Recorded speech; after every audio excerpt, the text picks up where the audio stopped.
El 2 de octubre de 1968, el presidente Fernando Belaúnde tomó juramento al que sería el último gabinete de su gobierno. Lo hacía en un contexto difícil.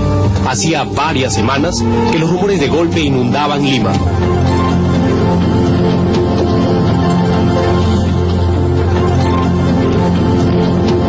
Diversas autoridades asistieron al besamanos del flamante gabinete presidido por Miguel Mujica Gallo. Entre estas, destacaba nítidamente el general Juan Velasco. La presencia del comandante general del ejército y jefe del comando conjunto restó importancia a los rumores de golpe. Yo estuve en la juramentación de ese gabinete y la persona que estaba a mi lado, cuando en lo que llaman el besamanos, de repente me dice: ahí está Velasco, no hay golpe. Y efectivamente había entrado Velasco para felicitar al gabinete, sabiendo que esa noche iba a haber golpe. Esa noche, tras reunirse con un grupo de agricultores del norte, Belaúnde se retiró a su dormitorio en Palacio.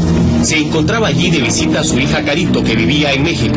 Belaúnde no pudo conversar con ella, se sentía muy cansado y decidió acostarse más temprano que de costumbre.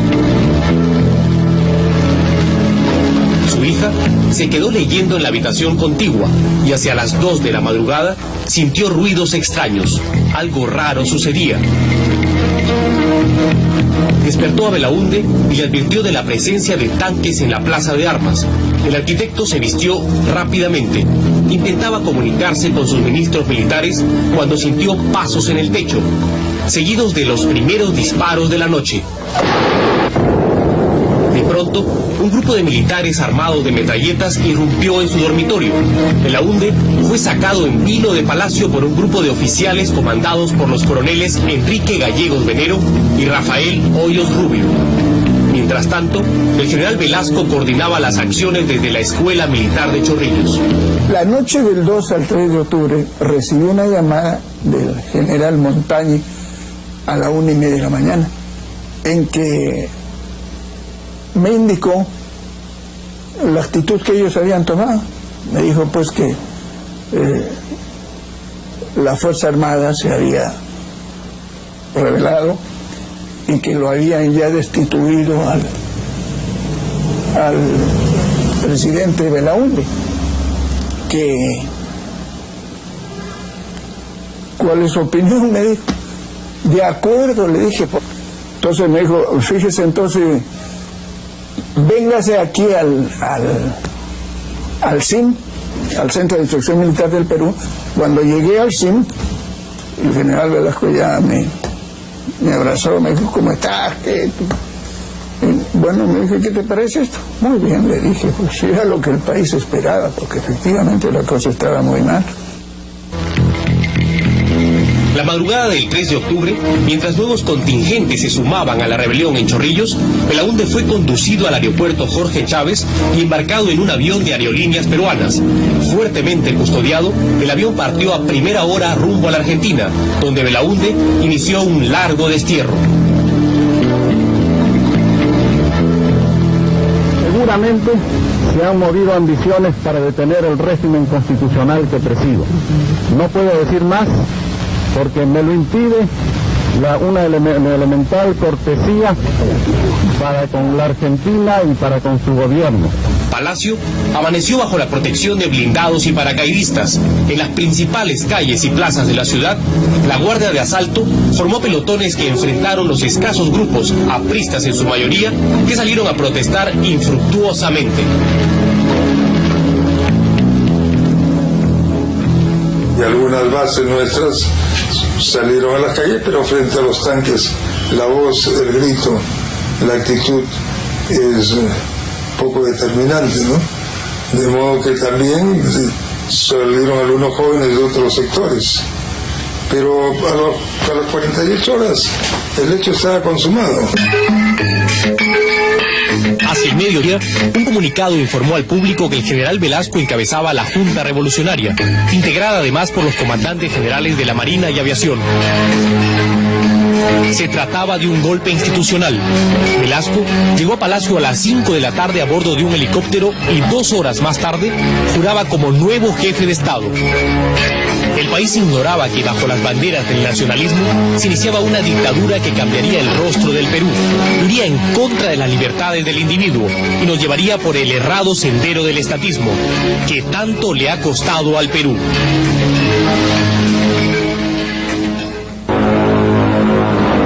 A los 6 días de instalado el gobierno militar, el 9 de octubre de 1968, el general Velasco anunció, como un acto nacionalista, la toma de los yacimientos petrolíferos de La Brea y Pariñas y la expulsión de la transnacional International Petroleum Company.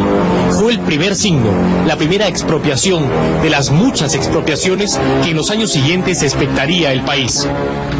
El gobierno revolucionario, después de declarar la nulidad de la indigna Acta de Talara y del lesivo contrato celebrado por el régimen que la Fuerza Armada ha depuesto en cumplimiento de la misión de cautelar los derechos de la República, de acuerdo con el artículo 213 de la Constitución del Estado, acabe de promulgar el decreto ley que ordena la inmediata expropiación de todo el complejo industrial de La Brea y Pariñas y anuncia al país que en este preciso momento las fuerzas de nuestra primera región militar que tenemos en el norte, haciéndose eco del clamor de la nación, está ingresando al campo de Talara para tomar.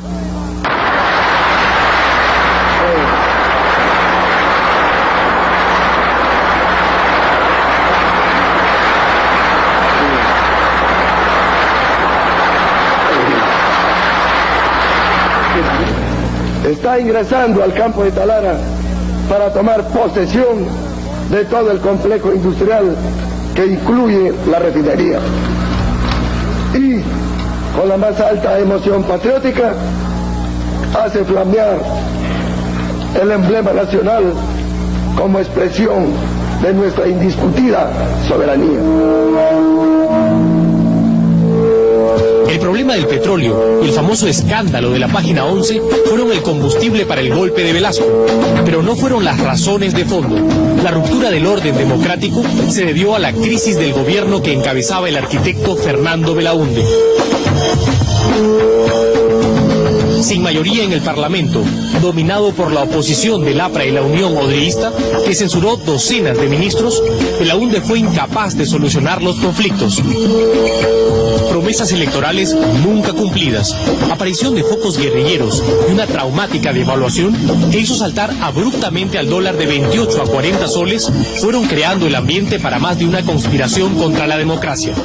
Confluyen dos conspiraciones, una conspiración de derecha y una conspiración de izquierda.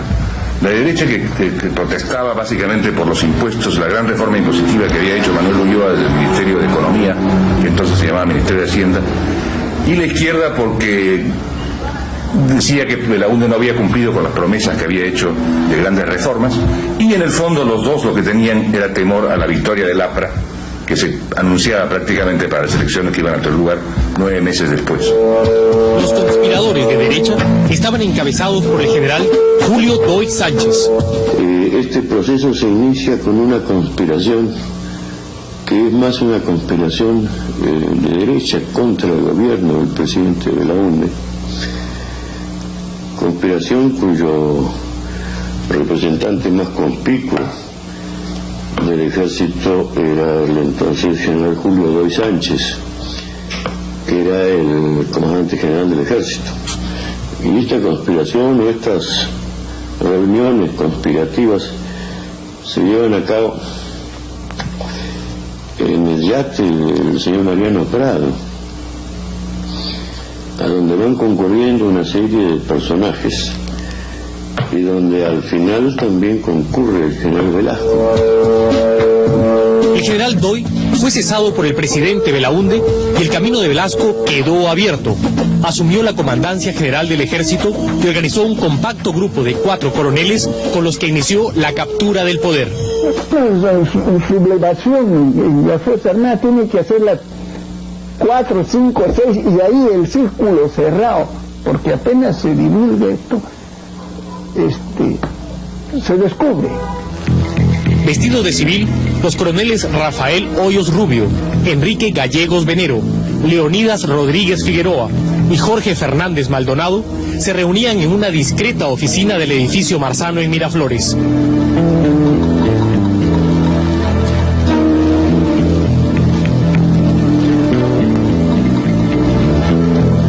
Allí trazaron la llamada democracia social de participación plena. Las principales reformas y las múltiples expropiaciones que caracterizarían la dictadura velasquista. A finales de los años 60, estaba instalado el régimen militar que cambiaría la historia del Perú.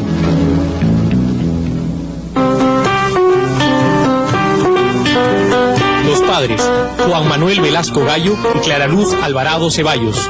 El niño, Juan Francisco Velasco Alvarado. El origen, el humilde distrito de Castilla en Piura. La fecha, el 16 de junio de 1909. Tercero de 7 hermanos, de extracción popular, dirían con los años sus biógrafos. Era un hombre de clase media, su padre pues trabajaba, yo recuerdo que trabajaba ahí como en la compañía salinera, en Piura. Ya después entró a trabajar por la caja de depósitos. A veces pues ponía ese Cacholeva como vacunador. A mí lo vacunó él una vez para la viruela. Los hombres nacen sin que ellos ni el país sepan cuál será su destino final. Juan Velasco Alvarado no fue la excepción. Cuando asistió a la Escuela Fiscal número 21 Ignacio Sánchez y a la Gran Unidad Escolar San Miguel, su afán consistió en ser alumno, como todos, ni brillante ni mediocre, pero sí célebre por cierta habilidad muy apreciada por sus compañeros. Una letrita menudita. Se copió alguna, ¿quién no copió una cosa? Era especialista en eso. Papelitos pequeñísimos, exactamente, comprimidos. Y ya pues con una cosa de eso ya se podía desarrollar. Su destino y el del Perú acaso se empezaron a perfilar la mañana del 5 de abril de 1929, cuando Juan Velasco Alvarado, de 19 años, desembarcó en el Callao, caminó hasta Chorrillos y se presentó en la escuela militar. Vinieron 3 para la escuela militar. José Francisco Celi Moró, Enrique López Velasco y Juan Velasco Alvarado. Ellos no sé por qué se retrasaron y no vinieron pues a la época de los exámenes para ingreso a la escuela militar. Entonces tuvieron que quedarse en tropa. El soldado raso tenía ambiciones. Un año más tarde se convirtió en cadete y en agosto de 1930 tuvo en silencio su primera lección fuera de libreto. Luis Sánchez Cerro, comandante, piurano también, y también de origen popular, derrocaba a una figura de la República aristocrática, el presidente Augusto B. Leguía. El cadete anotó el hecho, pero en ese entonces nadie lo sabía. En 1934 concluyó sus estudios, aunque no espada de honor, sí el primero de su arma, la infantería. Inició así una larga y exitosa carrera militar en la que dedicó 20 de sus 35 años de actividad a la formación de soldados y oficiales, entre ellos los coroneles que lo secundaron el 3 de octubre de 1968, además de otros que ocuparían puestos claves durante la dictadura. Cuando fui soldado, él era oficial del batallón donde yo estaba, en la escuela de clases de infantería. Después, cuando ingresé a la escuela de oficiales, también vino él de capitán instructor de infantería. En 1943, con el grado de capitán, Velasco se casó con Consuelo González Posada, con quien tuvo 4 hijos. Su carrera siguió en ascenso. En 1959, general de brigada y agregado militar de Perú en Francia, nombrado por Manuel Prado. El retorno en 1964, brotes guerrilleros, y el presidente Belaúnde lo sitúa en la jefatura del Estado Mayor de la Primera Región Militar en Piura. En 1965, general de división. En 1966, jefe de Estado Mayor del Ejército, comandante general un año más tarde. Y en 1968, el tope del escalafón militar, jefe del Comando Conjunto de las Fuerzas Armadas. Le quedaba un escalón más que él se autoasignó: el golpe. Ese fue su destino final. Habitante de la polémica, Juan Velasco Alvarado ha dejado la impronta de la pasión que caracterizó su vida. Cultor de un nacionalismo exacerbado y un populismo de plaza pública, movilizó masas, movió conciencias y generó rupturas.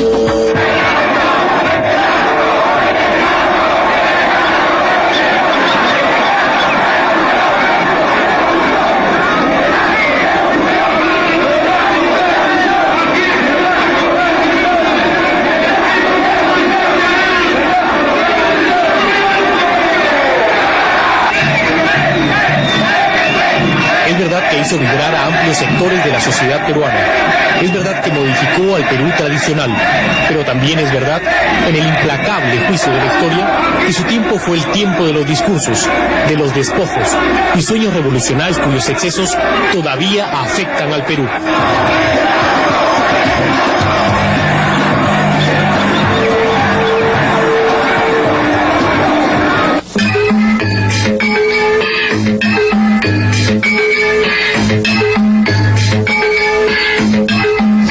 A partir de este venturoso 24 de junio, el campesino del Perú será en verdad un ciudadano libre, a quien la patria al fin le reconoce el derecho a los frutos de la tierra que trabaja y un lugar de justicia dentro de una sociedad de la cual ya nunca más será, como hasta hoy, ciudadano disminuido, hombre para ser explotado por otro hombre.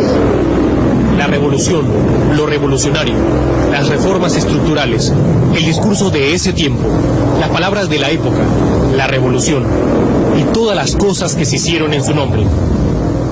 Al hombre de la tierra, ahora le podemos decir en alta voz, inmortal y libertaria como Tupamaru: campesino, el patrón ya no comerá más tu pobreza.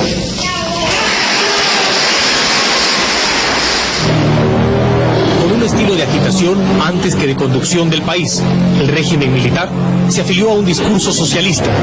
Nosotros en el Perú esta revolución está en plena ejecución con la reforma agraria. Está en plena ejecución. Ahora, las tierras, ¿quién las ha recibido? Las ha recibido el campesino, el gran campesinado que tenemos. No, se han favorecido con las tierras. Los 12 o 15 señores que antiguamente eran los caciques, los dueños de esos grandes complejos. Esos 15 ya no son 15, son, como le dije ahora, 135.000 personas que son dueños de esos complejos. Una marcada posición anti-norteamericana, un acercamiento notorio al comunismo de Fidel Castro, al socialismo del chileno Salvador Allende, a las relaciones diplomáticas con los países socialistas, el mito del nuevo liderazgo y el tercermundismo no alineado, todo un fervor impregnado de frases y consignas, un estilo hecho de pasión antes que realidad. Él llevó un lenguaje violentista al campo, él llevó un lenguaje que era desconocido hasta ese momento en el medio rural campesino. En esas épocas no se hablaba de el rico no comerá más de tu pobreza, la tierra es de quien la trabaja, no se hablaba de enfrentamientos clasistas en el campo. La revolución, el llamado gobierno revolucionario, el radicalismo de un régimen que se autoproclamaba ni comunista ni capitalista, que hablaba de una peculiar democracia social de participación plena, pronto evidenció su verdadero rostro. Un gobierno basado en un Estado centralista, dispuesto a estatizarlo todo, dispuesto a inflar el tamaño del Estado bajo las banderas de reformas que se decían estructurales.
pocos años, el modelo izquierdista tan en boga en los teóricos de esa época había impregnado la economía del país. Gigantismo estatal, controlismo, proteccionismo, propiedad colectiva y la asfixia de la capacidad productiva y la iniciativa privada. Una de las leyes más absurdas y que más daño le ha hecho al país, la economía industrial. Claro, que filosóficamente era interesante. Si nos reunimos con los trabajadores y empresarios, podemos producir más, podemos trabajar mejor, pero era mentira más grande. ¿De dónde vino toda esa teoría? ¿De dónde todos esos experimentos? La dictadura militar se sustentaba en un grupo de teóricos agrupados en el Sistema Nacional de Apoyo a la Movilización Social, SINAMOS. Carlos Delgado Olivera, ideólogo principal del régimen. Carlos Franco, teórico a ultranza. Héctor Béjar, con un pasado comprometido con la guerrilla que surgió en los 60s. Y el joven e impetuoso Francisco Guerra García. Éramos gentes que teníamos de alguna manera especialidades diferentes, y nosotros respecto de muchos temas y en muchas ocasiones hemos participado en esas discusiones que sentaban la base, sobre la base del cual el Consejo de Ministros tomaba sus decisiones. Por ejemplo, reforma agraria, propiedad social, comunidad industrial, yo diría que todos los grandes procesos. Sin embargo, empezamos a ver que todo este aparato de SINAMOS empieza a caer en manos de gente que tenía una clara identificación de izquierda, y muchos de ellos de izquierda marxista.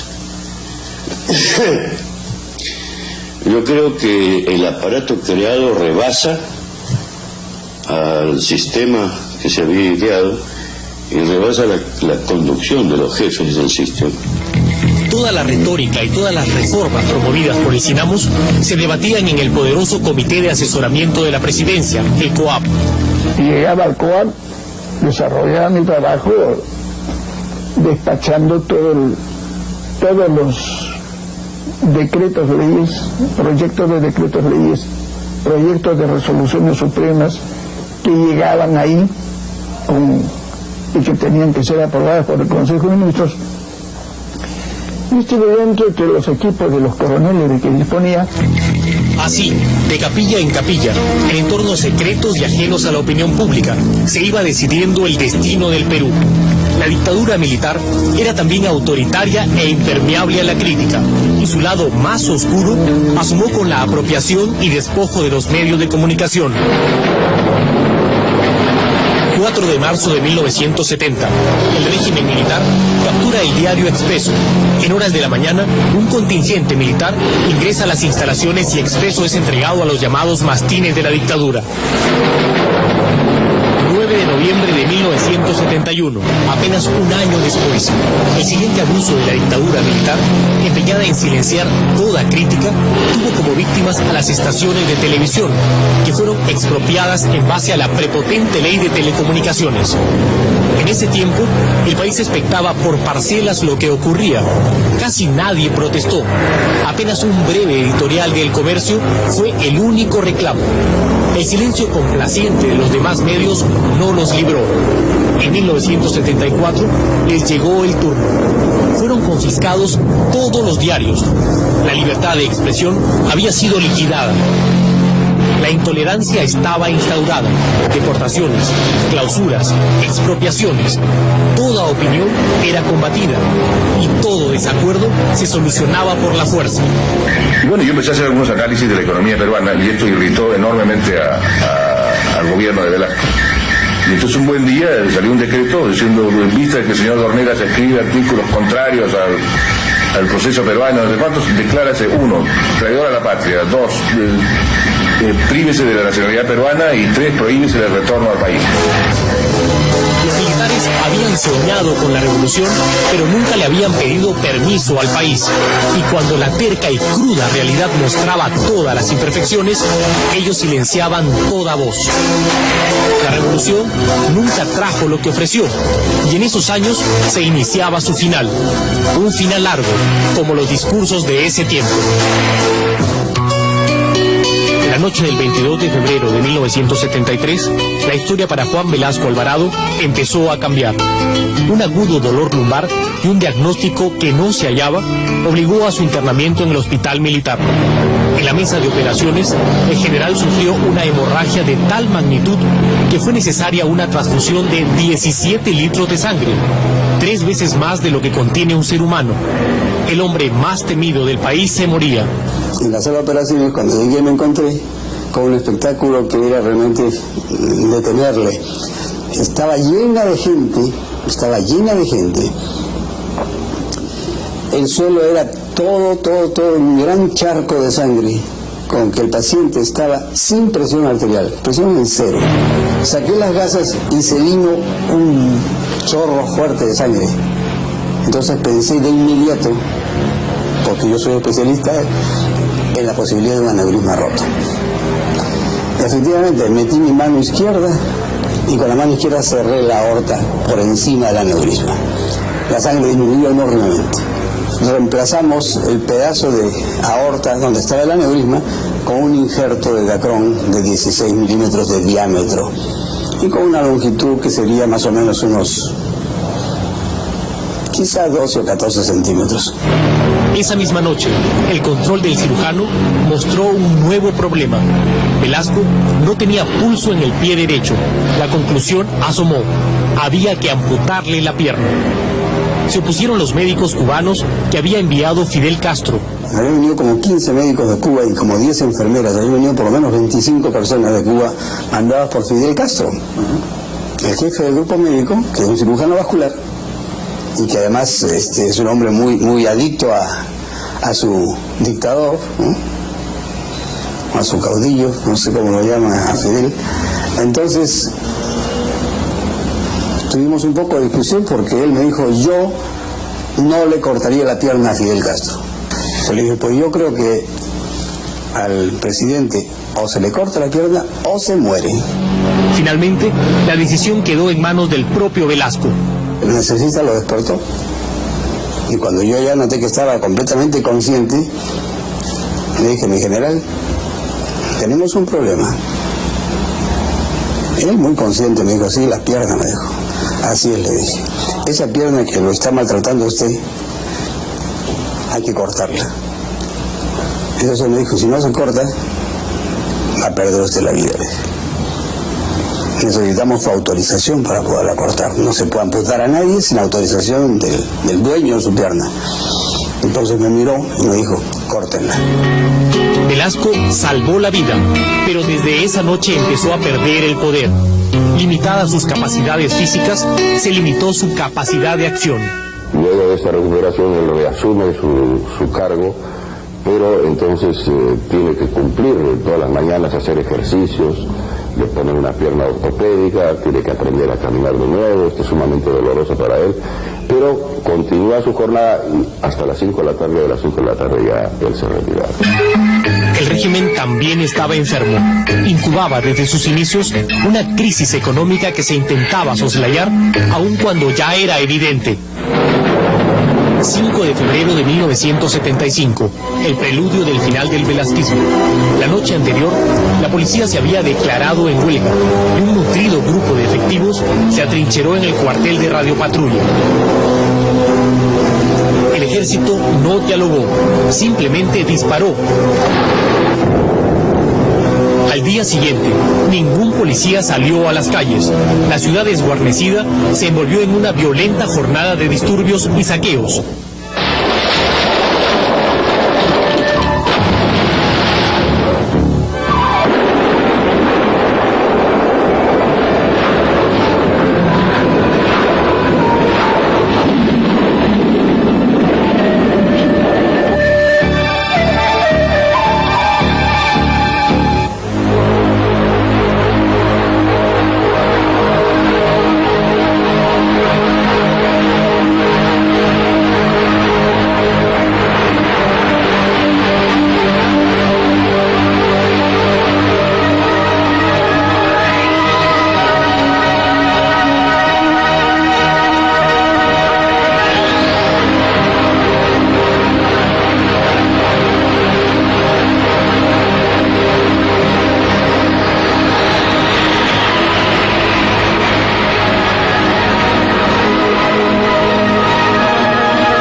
36 muertos y más de 150 heridos, pérdidas materiales por millones de dólares.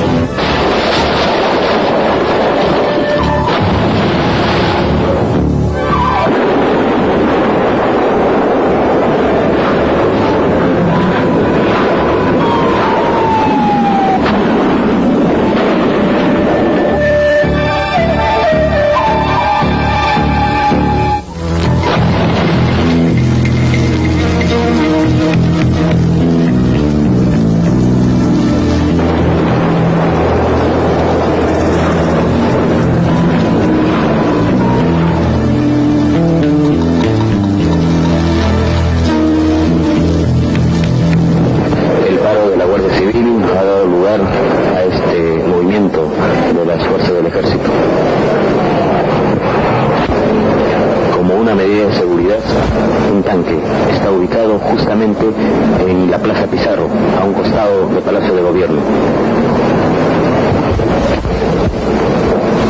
Son un total de 3 tanques, 2 vehículos blindados y 2 camionetas jeeps que están aquí frente al Palacio de Gobierno.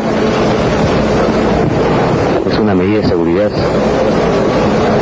debido a los tumultos que han ocurrido toda esta mañana en distintos puntos de la capital. Toque de queda a partir de las 8 de la noche y por primera vez una evidencia, el consenso en la Fuerza Armada para relevar al general Velasco.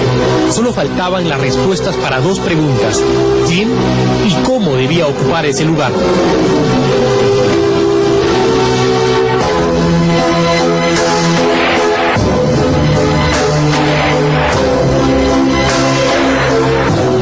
Que había llegado al poder a través del golpe de Estado, empezaba a asomar también la misma medida. Era cuestión de tiempo. En Palacio de Gobierno había un hombre herido, ya no el dictador implacable. Los meses siguientes trajeron el final. El general había nacido en el norte, pero desde el sur llegó el final, su final. La historia volvía a repetirse. Velasco había llegado a la cumbre del poder desde la Comandancia General del Ejército y tuvo que dejar esas alturas por designio de otro militar que ocupaba igual cargo.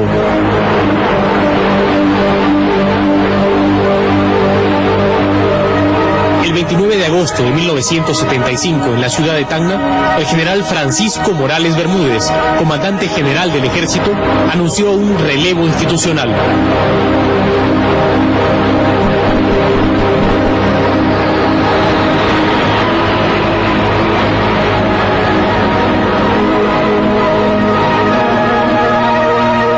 Revolucionario vitoriado, el hombre que había hablado de movilización social y participación plena, en la tarde de ese 29 de agosto salió de Palacio de Gobierno, sin masas, sin pueblo, sin voces. Estaba mortificado. Me acuerdo que tenía ahí una serie de documentos y de cosas que lo que se iba a hacer. Sacó todas las cosas y las rompió, las tiró a un canasto. Y me dijo algo que nunca lo voy a olvidar: si no hubiera tenido mi pierna, nadie me saca mejor. Así. El gobernante Velasco había llegado a su final. El hombre concluiría su vida el 24 de diciembre de 1977. Había muerto un hombre que dejó, para bien o para mal, una profunda huella en la historia del Perú. Creía en la necesidad de los grandes cambios. Yo pienso que el general Velasco los cambios radicales que generó no los hizo con la intención de fomentar el surgimiento de un movimiento marxista en el país. Pero más allá de las buenas intenciones, la mayoría de las reformas de Velasco fracasó y dejó en cambio un Estado enorme y en crisis continua que aún padecemos, con la pesada carga de las empresas públicas que en esos años aumentaron de una manera desmesurada, de 18 a más de 170 entidades. Gran parte de lo que ocurría entonces en ese modelo económico pasaba por lo que eran capaces de hacer las empresas públicas. ¿Cuál fue la conclusión de la experiencia? Es que la gestión de las empresas fue un desastre. Y por tanto, el modelo económico, dado que se sustentaba tanto en la capacidad de estas empresas, fue también un desastre. Bueno, creo que fue una muy importante vacuna ideológica para el país. Terminamos de una vez por todas saber en qué consistía el estatismo, en qué consistía el tercerismo socialistoide, y creo que si ahora estamos ya casi todo el mundo convencido de que esa vía no funciona, fue precisamente porque tuvimos esa experiencia. 25 años después, el país no termina aún de salir del laberinto estatista. Las empresas públicas que se crearon con tanto desborde generaron desde entonces pérdidas por casi la mitad de la deuda externa. ¿Acaso el Perú sería distinto si ese dinero se hubiese destinado a otro fin?